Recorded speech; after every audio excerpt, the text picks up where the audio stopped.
Hi everyone, ये video काफ़ी important होने वाला है। अगर आप असिस्टेंट रजिस्ट्रार की प्रिपरेशन करना चाहते हो, आप जानना चाहते हो कि ये पोस्ट क्या होती है, किस लेवल की होती है, सैलरी क्या रहती है, इसके अंदर प्रमोशन किस तरीके से होता है, जनरली आपको सब कुछ इस पोस्ट के बारे में पता चल जाएगा इस वीडियो को देखने के बाद। सिलेबस, इन सब चीज़ों के बारे में मैं आपको बता दूंगा, मेक श्योर सब कुछ आपको बता दूंगा इस वीडियो के अंदर। अगर आप किसी भी ऑर्गेनाइजेशन, आपकी सेंट्रल यूनिवर्सिटीज़ हो चुकी है, IITs हो चुकी है, NITs हो चुकी है, रेगुलेटरीज आपकी हो चुकी है, तो इनकी आप प्रिपरेशन कर रहे हो असिस्टेंट रजिस्ट्रार की पोस्ट के लिए, इन सभी के अंदर, तो आप मेरे डिस्क्रिप्शन में नंबर मिल जाएंगे, आप उन पे कांटेक्ट कर सकते हो मेरी टीम के। आप व्हाट्सएप पे सबसे पहले मैसेज करना, आपको सब कुछ मिल जाएगा। अगर आप कोर्स बाई करना चाहते हो असिस्टेंट रजिस्ट्रार का, जिस भी यूनिवर्सिटीज़ या IITs NITs की तरफ से जो भी वैकेंसी आ रही है, तो उसकी प्रिपरेशन आप अच्छे से कर पाओगे मेरे पास। आपको कंप्लीट नोट्स, PYQ प्लस आपको MCQ प्लस एक्सप्लेन सब कुछ आपको मिल जाएगा। सो वीडियो को स्टार्ट कर लेते हैं हम अच्छे से और जानते हैं इस पोस्ट के बारे में सब कुछ चीज़ें।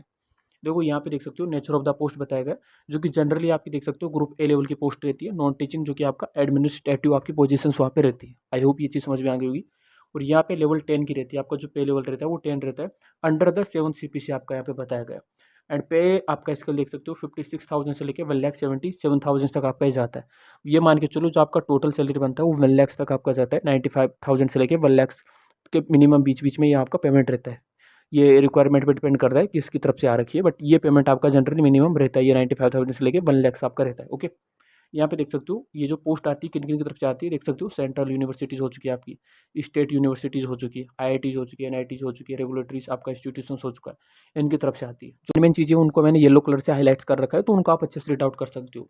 एलिजिबिलिटी क्राइटेरिया देख सकते हो यहाँ पे, जनरली जो आपको नीड पड़ती है कैंडिडेट्स को, वो मास्टर डिग्री की पड़ती है फ्रॉम ए रिकॉग्नाइज यूनिवर्सिटीज आपका रहना चाहिए, एंड 55% मार्क्स आपके रहने चाहिए। और ST SC PW कैटेगरी से आप बिलोंग करते हो तो आपको 5% का रिलेक्शन मिल जाता है। मतलब ये इसका कहने का मतलब, काफ़ी बच्चों को, देखो मैं ये चीज़ आपको बताता हूँ, मैं एज ए बिगनर की तरह आपको समझाता हूँ, तो अच्छे से आपको देखना है। ST SC PWBD से जो स्टूडेंट्स हैं उनको 50% है उनकी मार्क्स मास्टर डिग्री के अंदर, तो चल जाएंगे, कोई इशू नहीं है। ओके, थोड़ा स्क्रॉल करते हैं इसको। एक्सपीरियंस क्या चाहिए, जनरली जो ये पोस्ट आती है आपकी, इस पोस्ट के अंदर आपका एक्सपीरियंस मांगा ही मांगा जाता है। मिनिमम आपको 5 ईयर्स का एक्सपीरियंस मांगा जाता है। आई होप ये चीज़ आपको समझ में आ गई होगी। और जो भी डाउट है नीचे कमेंट बॉक्स में बता दीजिएगा, मैं वहीं पे भी आपका सोल्व कर दूंगा। ओके, यहाँ पे देखो एक्सपीरियंस आपका मिनिमम 5 ईयर्स का मांगा जाता है। और देख सकते हो यहाँ पे जो बताया गया, फॉर डायरेक्ट रिक्रूटमेंट आपकी बताएगी, ठीक है। यहाँ पे असिस्टेंट रजिस्ट्रार पोस्ट की फॉर सम इंस्टीट्यूशंस में नॉट रिक्वायर, आपको बताया गया प्रीवियस वर्क एक्सपीरियंस। आप कपल देख सकते हो यहाँ पे डिप्टी रजिस्ट्रार अगर पोजीशन है तो मे भी रिक्वायर्ड। डिप्टी रजिस्ट्रार के अंदर आपको 9 ईयर्स का एक्सपीरियंस मांगा जाता है। ऑफ रिलेवेंट आपका वो एक्सपीरियंस, ये नहीं कि किसी भी फील्ड का हो, रिलेवेंट एक्सपीरियंस रिलेवेंट फील्ड का आपका होना चाहिए, तब जाके वो इंक्लूडेड होता है। एक लास्ट में काफ़ी नेक्स्ट लेवल एक आपको एक पॉइंट बताऊंगा, वो इंपॉर्टेंट है। अगर उस पॉइंट को आप स्किप कर दोगे तो फिर कुछ नहीं हो सकता आपका, वो इंपॉर्टेंट है, तो लास्ट में मैं आपको बताऊंगा वो पार्ट, ठीक है। यहाँ पे आप देखना फॉर असिस्टेंट रजिस्ट्रार पोस्ट देख सकते हो, एक्सपीरियंस रिक्वायर्ड रिलेवेंट एरियाज, इसके अंदर भी आपका बताया गया है। हर पोस्ट के अंदर होता है ये, चाहे किसी की भी तरफ से पोस्ट है, आपको रिलेवेंट एक्सपीरियंस होना ही चाहिए उस पोस्ट के लिए, उस पोस्ट के लिए जिस पोस्ट के लिए आप अप्लाई कर रहे हो। ओके, और एक्सपीरियंस आपको बताएगा, देख सकते हो एडमिनिस्ट्रेशन हो चुका है आपका, देख सकते हो यहाँ पे फाइनेंस का पार्ट हो चुका है, एकेडमिक वर्क हो चुका है, तो इनके अंदर होना चाहिए। Check the specific requirement notifications before applying, यहाँ पे मतलब ये सबसे पहली चीज़, सबसे पहले नोटिफिकेशंस को अच्छे से रीड आउट करना है, उसके बाद उस पोस्ट के लिए आपको अप्लाई करना है। उसका भी एक प्रोसेस होता है, वो भी मैं बताऊँगा आपको क्या प्रोसेस होता है। एंड इंपॉर्टेंट पॉइंट, वो दोनों सेम ही बात है, बट मैं अच्छे से समझाऊंगा आपको। देखो एज लिमिट आपका बताया गया यहाँ पे, the maximum age limit of assistant registrar के लिए देख सकते हो अराउंड 35 से लेके 40 ईयर्स आपकी बताएगी, जो कि डायरेक्ट रिक्वायरमेंट के लिए, ठीक है। अब इस जो एज बताई गई, इसके बाद भी आपको एज रिलैक्सेस मिल जाता है, एज ए पर द रूल्स, जो भी यूनिवर्सिटीज़ का है या IITs का NITs का है, जो भी रूल्स रहता है उसके अकॉर्डिंग आपको एज रिलैक्सेस मिल जाता है। ओके, IITs में भी देख सकते हो यहाँ पे बताया गया अपर एज लिमिट आपका अराउंड 40 ईयर्स आपका यहाँ पे बताया गया IITs की तरफ से। And central and state universities में भी कॉमन देख सकते हो अपर एज लिमिट 35 ईयर्स आपका बताया गया है। एंड डिप्यूटेशंस बताया गया, एंड पोजीशंस देख सकते हो परमिट कैंडिडेट्स कभी कभी बारे यहाँ पे बताया गया, देखो 56 ईयर्स आपका बताया गया है। रिलेक्शन यहाँ पे देख सकते हो आपका अवेलेबल अकॉर्डिंग, देख सकते हो जो एज रिलेक्शन आपको मिलता है गवर्नमेंट्स के अंदर सेम रहता है आपका।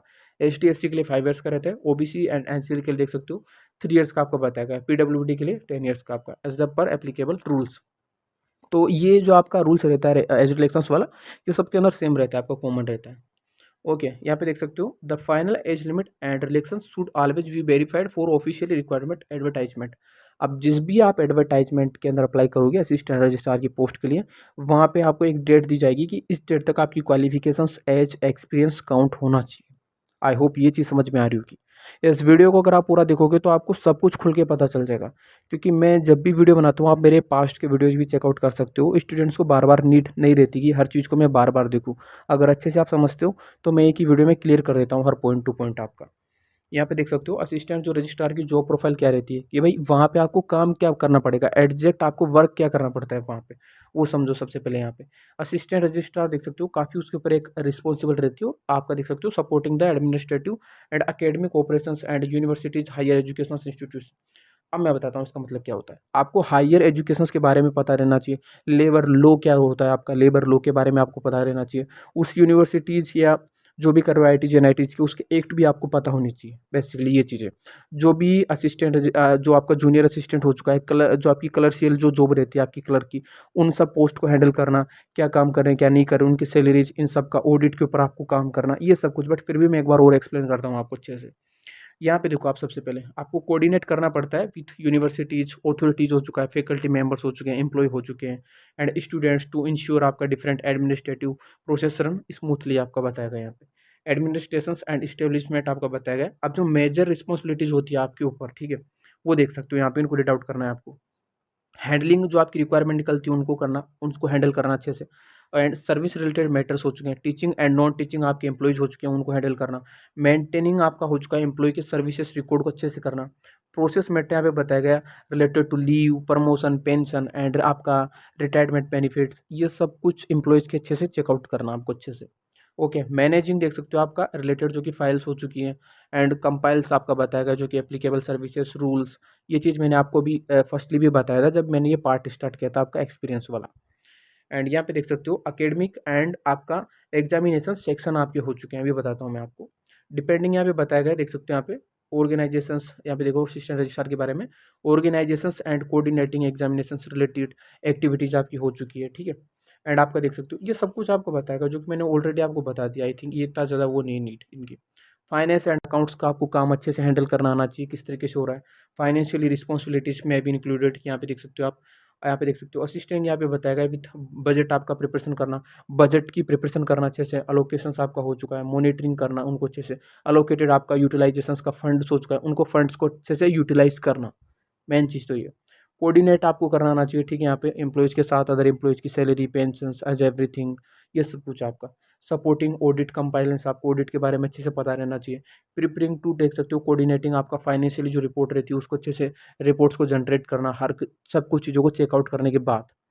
तो ये चीज़ हो चुकी है। And day to day responsible आपका बता देता हूँ यहाँ पे, जो आपका आपका रहता है सबसे पहले। यहाँ पे देखो, यहाँ पे देख सकते हो आपका ड्राफ्टिंग ऑफिशियली लेटर्स हो चुके हैं, circular and notes for approval, जो आपके नोट्स कौन से क्या रहेंगे, ठीक है, यहाँ पे उनको अप्रूवल देना, ठीक है, यहाँ पे ये सब कुछ। कोऑर्डिनेटिंग विद देख सकते हो डीन्स आपका, head departments and registrars office आपका देख सकते हो। सुपरवाइजिंग आपका कलर सील आपका बताया गया है जो कि देख सकते हो। एंड अदर सपोर्टिंग एम्प्लॉयज़ आपका बताया गया है। ऑडिट्स हो चुका है, committee, maintaining records, meetings, minutes, ये सब कुछ आपका। Skill required knowledge for universities act हो चुके हैं यहाँ पे, एप्लीकेबल यूजीसी रेगुलेशंस, ये सब कुछ आपको रहना चाहिए। आई होप बेसिक आपका देख सकते हो, आपका बेसिक्स टू एडवांटेज आपका बताया गया जो कि एडवांस्ड आपका आईटी नॉलेज आपको रहना चाहिए, including MS office, ERP, e office, HRMS and PFMS आपका। इन सॉफ्टवेयर्स के बारे में भी आपको अच्छे से पता रहना चाहिए, ठीक है। अब ये जो नॉलेज मैंने बताई थी, ये आपकी एक वो हो जाती है, क्या बोलते हैं, डिजायरेबल आपकी। अगर इन चीज़ के बारे में आपको अच्छे से पता है तो आपको और कैंडिडेट्स से ज़्यादा आपको वहाँ पे वैल्यू दी जाएगी, अगर आपको इनके बारे में अच्छे से पता है आपको। और ये जो मैंने एक्सपीरियंस आपको बताया, अगर इन रिलेवेंट एक्सपीरियंस के अंदर आपका है तो काफ़ी अच्छी बात है, और ये रिलेवेंट एक्सपीरियंस आपका रहना भी चाहिए, अदरवाइज वहाँ पे काउंट नहीं किया जाता। और एक प्रोसेस रहता है, जैसे कि मैंने स्टार्टिंग में आपको बताया था कि ये इंपॉर्टेंट चीज़ें मैं आपको बताऊँगा। आपकी जब वहाँ पे प्रोफाइल जाती है तो वहाँ पे क्या होता है, पहले नंबर ऑफ़ एप्लीकेशंस वहाँ पे लॉन्च होता है, जो भी यूनिवर्सिटीज़ या सेंट्रल यूनिवर्सिटीज़ की वो होती है। बट आईआईटीज़ का ये फिक्स है जो मैं आपको बता रहा हूँ। क्या होता है कि जैसे आपने अप्लाई कर दिया, अब वहाँ पे नंबर ऑफ़ एप्लीकेशंस लॉन्च करेंगे कि कितने स्टूडेंट्स ने अप्लाई किया, तो वही अराउंड 500 हो चुके हैं, 1000, ठीक है, यहाँ पे अराउंड आपके।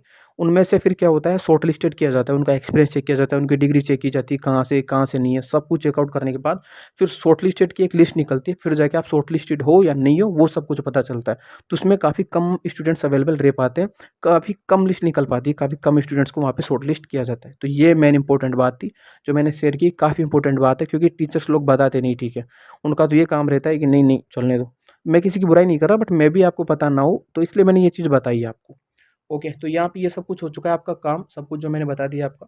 करियर ग्रोथ एंड प्रमोशंस आपका कि भाई किस लेवल से आपकी ग्रोथ होती है इस पोस्ट के अंदर, वो बताता हूँ जनरली आपको, ये भी कोई नहीं बताएगा, उस लेवल से आपको बताता हूँ। यहाँ पे देखो, आपकी टाइपिकली आपका होता है जो 4 प्रमोशन रहता है, ठीक है, यहाँ पे मैंने जो बता रखा है आपका, ठीक है, यहाँ पे आपका पहले असिस्टेंट रजिस्ट्रार रहते हो आप, लेवल 10 की यहाँ पे पोस्ट बताएगी है।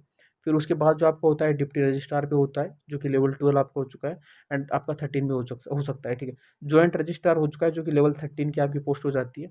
एंड फिर उसके बाद होता है आपका रजिस्ट्रार लेवल 14 पे। अब सबसे इंपॉर्टेंट बात, यहाँ तक तो काफ़ी कम लोग पहुँच पाते हैं, ये जो लास्ट वाली पोस्ट है यहाँ पे देखो, प्रमोशन होता है जनरली, बट इस पोस्ट पे काफ़ी कम पहुँच पाते हैं रजिस्ट्रार की वाली पे, प्रमोशन से काफ़ी टाइम लग जाता है, या काफ़ी पहुँच ही नहीं पाते, ज़्यादातर जॉइंट रजिस्ट्रार तक ही रह जाते हैं।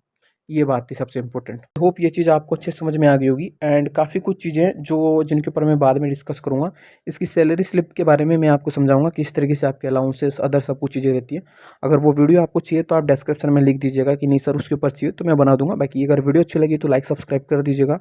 और टेलीग्राम काफ़ी इंपॉर्टेंट है आप सभी लोगों के लिए, सो टेलीग्राम को ज्वाइन करना बिल्कुल भी मत भूलिएगा, कि वो सबसे ज़्यादा इंपॉर्टेंट है आपके लिए। सो बेस्ट ऑफ लक जिस भी एग्ज़ाम का प्रिपरेशन कर रहे हो। अगर आपको नीड रहे कोर्सेज़ की, तो आप बाय कर सकते हो, कोई इशू नहीं है, ठीक है।